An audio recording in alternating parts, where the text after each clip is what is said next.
Aljamain, tell us how you ended up here, man. Obviously you're on the prelims, so they don't normally take prelim fighters out here to the media day, and you showed up. It's crazy. I actually hit up Gavin and I told him I'm going to crash the open workouts for this one, and I just want to know exactly where it's at, and I'm going to show up and start doing my own workout. And I'm here. They actually invited me. They said, all right, if you want to work out, we'll be more than happy to have you here.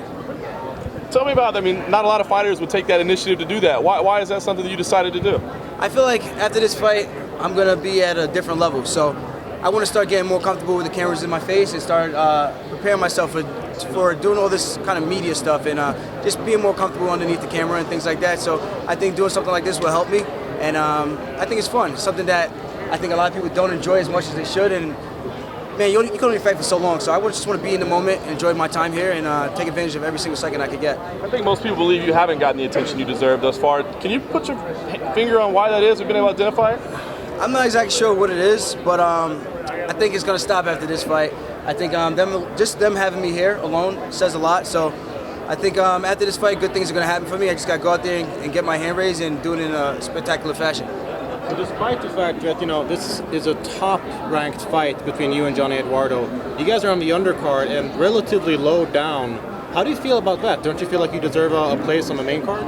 I definitely do feel like I should be on the main card, but at the end of the day, a fight's a fight. You got to go out there and you got to win, right? So for me, I'm looking at this like I am the main event. I am the co-main event, so it doesn't really matter. At the end of the day, I know people are going to want to watch me fight. I know people are out there, they want to watch me fight. People have been very vocal to me on social media and stuff like that, so I just think people are gonna. I'm the fight that's not getting as much attention from the UFC per se in terms of where I am placed on the card. Well, a lot of people want to see me fight, so I think them taking notice to that and them taking notice that people wanted me to come to the open workouts is something it is what it is at the end of the day. I just got to go out there and win, and that's what I plan on doing. I'm going to go out there and choke this guy out. You made a point of talking about this being the last fight on your contract. Yeah. Have there been any conversations with the UFC about re-upping?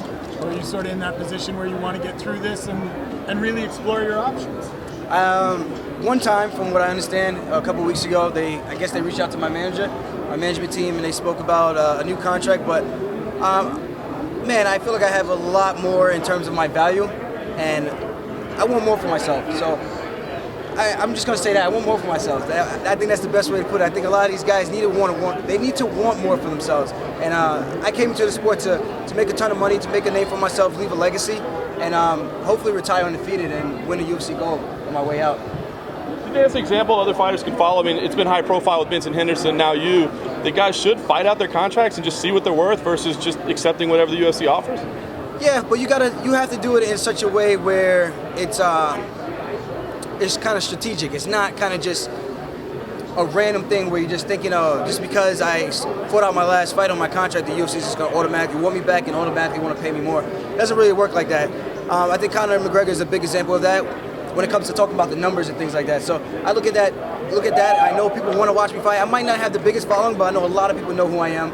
I know I made a lot of noise. I haven't fought as frequently, and I think that's why I don't have the following I have yet. And I know once I do fight a little bit more, I think the numbers are going to speak for itself, and I think that's what it is. So I think guys need to just they need to understand their worth, and I think at the end of the day, we are the product, So we are the product.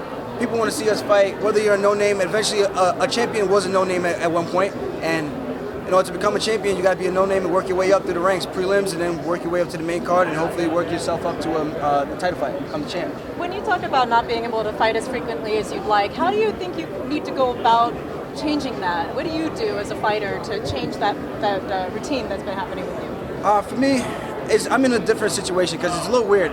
My weight class is pretty thin, so I don't have a lot of guys in my weight class to fight, especially the way I kind of went about my career.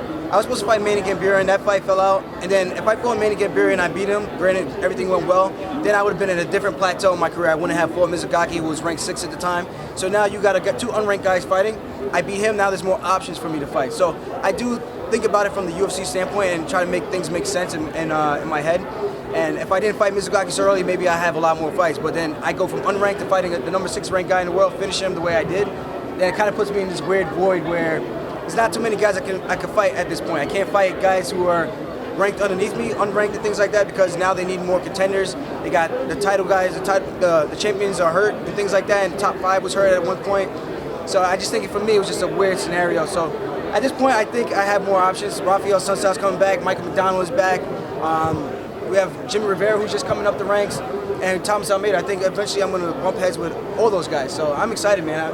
This bantamweight division, I think, is one of the most exciting divisions in the entire UFC roster, and I can't wait for everybody to see what we're all about. I had heard something about you going to featherweight, so that's really not happening then. Doesn't sound like it. I would definitely be down to go to featherweight. If it makes sense, if it's not a big behemoth like a guy as big as McGregor or something like that, I could definitely go up there and hang with those guys. I feel like I'm just as strong. And when I'm at 45, I feel a lot stronger, and I can put on a little bit of size fairly quickly. You see parallels between yourself and Chris in sort of the climb and not getting some recognition as you were piling up big wins and flying under the radar, and how do you just sort of draw on what he's experienced to see where he's at now to keep that for yourself going forward? I think we have a very similar story. He was the unknown guy, and he was finishing guys the same way I'm doing, finishing guys. And I think the champions, things just kind of the stars align for Chris, and I think the stars may do the same thing for me and align for me, where the number one contenders end up getting hurt, and then Chris becomes the guy to fill in the spot. And I think I can have the same story where someone gets hurt, I'm the next guy to jump in, and then I could be the guy who fills in for a title slot and shock the world. That's what I want to do. I want to shock the world and prove people that I can stand up and I can strike and I can grapple and I can go with the best of them, no matter who it is in front of me.